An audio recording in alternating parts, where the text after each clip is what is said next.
a toujours une place imposée par la pièce métallique dont je vais me servir. Une pièce est toujours en fonction d'un élément métallique que je vais ramener de tel endroit. Ça peut être mon fournisseur habituel, mais aussi un bord de mer, une maison abandonnée dans la campagne.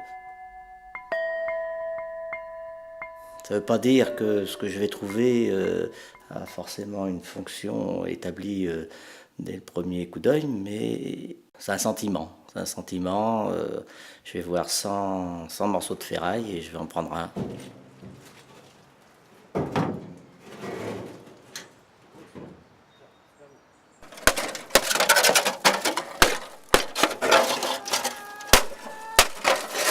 Et puis ça peut démarrer tout de suite. Il faut que j'utilise ces pièces immédiatement, que je la transforme. Ou ça peut rester plusieurs mois, voire plusieurs années dans le jardin. Et elle va peut-être surgir pour être à l'origine d'une création 1 an, 2 ans après. Il y a un choix infini de perspectives pour ces pièces métalliques.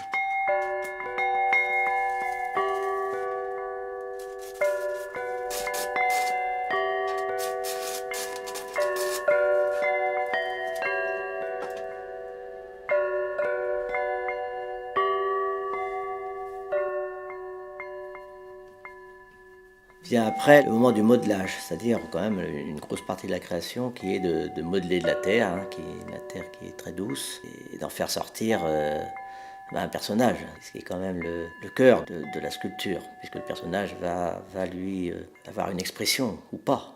Donc là, l'intérêt c'est de provoquer l'expression de la terre.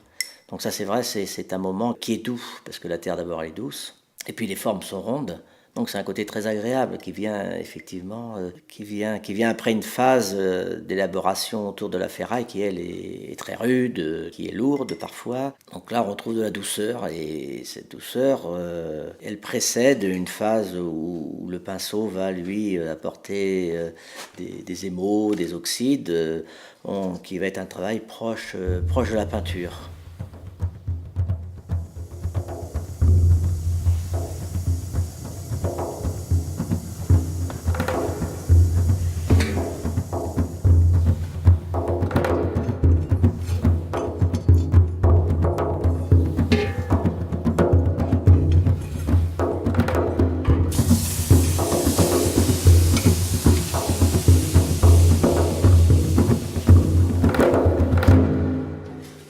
Souvent, je la modèle avec ma pièce métallique presque finie, de façon à ce qu'il y ait un contact tout à fait précis entre la terre et le fer.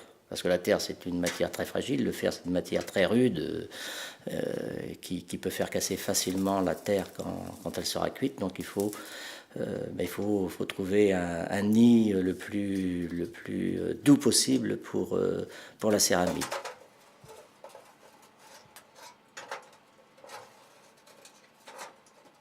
Enfin, le corps en lui-même exprime quelque chose, exprime des doutes, des interrogations, des peurs, éventuellement de la joie, même s'il y en a un peu moins, mais aussi de l'ironie, de plus en plus. Il y a une évolution, je tends vers plus d'humour, plus de légèreté. Bon, ce qui n'est pas, c'est pas une chose évidente parce que naturellement, effectivement, c'était plus le côté dramatique de la vie que j'exprimais.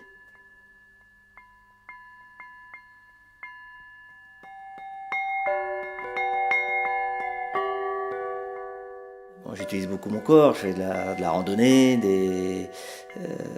du bateau, enfin des choses relativement physiques, donc qui mettent à l'épreuve mon corps, comme quand je travaille la ferraille, quand je soude. Donc on retrouve forcément ces côtés de moi dans ce que je fais, c'est-à-dire je peux aller dans un extrême, une sorte d'extrême physique, et puis j'écoute par exemple de la musique aussi, de la musique ancienne, très intimiste, donc des choses difficiles et puis de certaines fragilités aussi. Ça transpire aussi dans mon travail de sculpteur. Il y a pas de fracture entre ce que je crée et ce que je suis. C'est un tout. Je ne peux faire que ça, finalement.